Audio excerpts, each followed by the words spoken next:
PN Vasudevan, the MD and CEO at Equitas Small Finance Bank, joins in on the show right now. Mr. Vasudevan, great to have you today on ET Now. You know, rates have likely peaked, but the rise of rates has been quite dramatic. In this environment, you've grown at 35%. What's been the impact that these rate hikes have had for you on ground? And do you expect to continue to grow at this kind of a healthy pace? Yeah, good morning. The rates have been going up, and our own cost of funds, if you have noticed, has gone to 6.6% for the March quarter ending. And the old deposits are still getting repriced. I mean, we still carry a large amount of old deposits at low rates, and they will get replaced with the new deposits at higher rates. So we believe that the rate could go as much as maybe 7.2% over the next 2 quarters. From the 6.6 that we saw in the month of March. But on the ground, in terms of demand, since we are largely focused on the informal economy borrowers, and the ticket sizes are very low. Our average ticket size, if I remove microfinance, the average ticket size of lending is just around 6 lakh rupees. So in that space, the unmet demand continues to be quite large in all the markets that we operate. So yes, last year we had a growth of 35%, but that was because it was a low base coming off the COVID period. This year, we expect we should be able to grow at anywhere around 25% plus. Right. Mr. Vasudevan, do you see these higher rates impacting credit costs in any which way? And I mean, could there be a downside risk to macros among other factors? And could that really create problems for your balance sheet? Normally the fact is that when interest rates go up, it actually should impact the credit capability of a borrower because his EMI suddenly goes beyond what he can repay. But in our case, as I mentioned, our disbursement ticket sizes are really small, 6 lakh rupees, and the tenures are also reasonably short. Our average, tenure normally it goes around 5 to 7 years.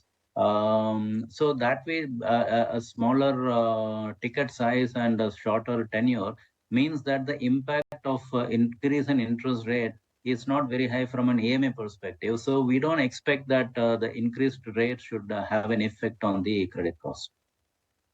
Vasudevan, morning. Now, an outlook on your deposit growth, because that has managed to hold out despite a tough environment. What is it that Equitas is doing differently? Is it the rates that you offer, and do you think that these rates are sustainable? Yeah, so we do offer a rate which is obviously higher than the large banks. We are a smaller bank, and we are of course a newer bank. So it takes time for the brand to get established amongst depositors. But if you look at the pre-May of 2022, the peak interest rate that we were offering and the peak interest rate that the large banks were offering, the difference was as much as around 2.5%.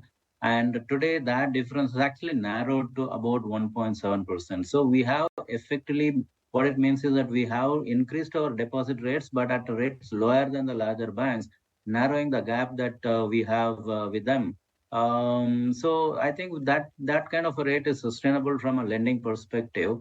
And in terms of deposit growth, last year we had a 34% growth in deposit. This year we expect another anywhere around 25 to 30% growth in deposit to come in. And the retail term deposit is something that's really doing very well. CASA is under stress, and I believe that CASA is going to be under stress for some more time simply because the attractiveness of putting money into deposit is so high that people are likely to move whatever money they don't need in savings. They will want to move it to deposit to earn a better rate. So CASA could pressure, but retail deposit is doing well. So overall, we believe that deposit pace should keep up with the advances growth pace. Wanted to understand from you with respect to the succession plan. I know it comes for renewal in the month of July. What's the update with respect to that? Have you put in the application? Have you heard anything back from the RBI?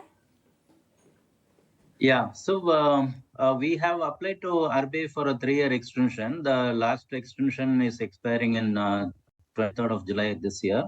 We applied for a 3-year extension, and we are awaiting the feedback from RBI on that. Usually, how much time does it take? Have they come back with any questions, or what's the base case expectation that you have? Oh, I think we have to just wait for the RBI feedback. Normally we can't really share any dialogues with anyone else. But it takes about it takes a few months for them to process and get back. So we generally end up applying fairly in advance also, and so we should just wait for the feedback to come from RBI. Mr. Vasudevan, then you could tell us, what really is happening in, say, the next 3 years. And I don't want to talk quarter and quarter here, but the longer term, vision that you have.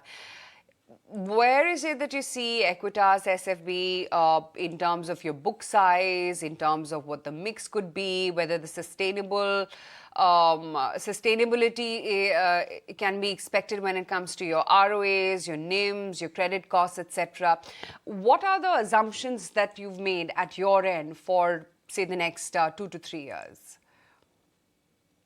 See, basically, we converted into a bank about 6 years back. And, the cost of funds, the landed cost of money that we calculate in Equitas, which is the cost of interest cost plus the cost of raising that money plus our SLR CRR cost. If you take all of that put together as a landed cost of money, that has been coming down. Obviously, it's been coming down over the last 6 years. It was as high as 13% just as soon as we became a bank, and now it's around just over 8%, 8.2, 8.25%. And that is expected to go further down as we keep mobilizing deposits at a rate higher than the increase in the cost of raising that money. And as our landed cost of money comes down, more and more avenues for lending also opens up.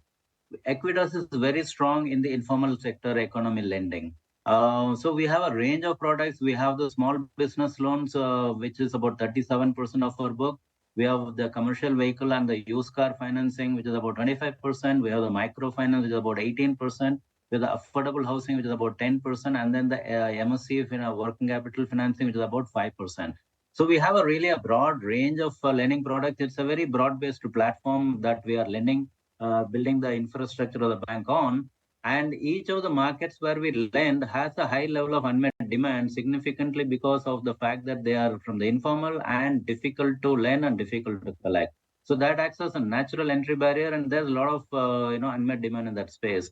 So we believe that given the fact that we have the ability, we have the capability built over the last 15 years to address that segment, and given the fact that our landed cost of money has been coming down consistently over the last 6 years, and expected to go further down the trajectory over the next 4 or 5 years, and no more areas of lending opportunity opening up for the bank, I think on a combination basis, around 25% growth is something that we should be able to look at for the next 3-4 years.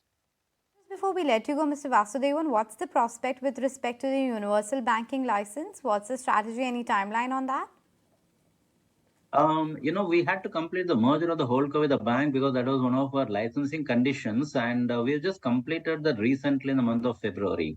So we are in touch with the regulators, and as and when we get a permission to apply for the universal bank, then we will end up applying. So obviously there are no timelines, but as and when the window opens for us, we will definitely look to apply.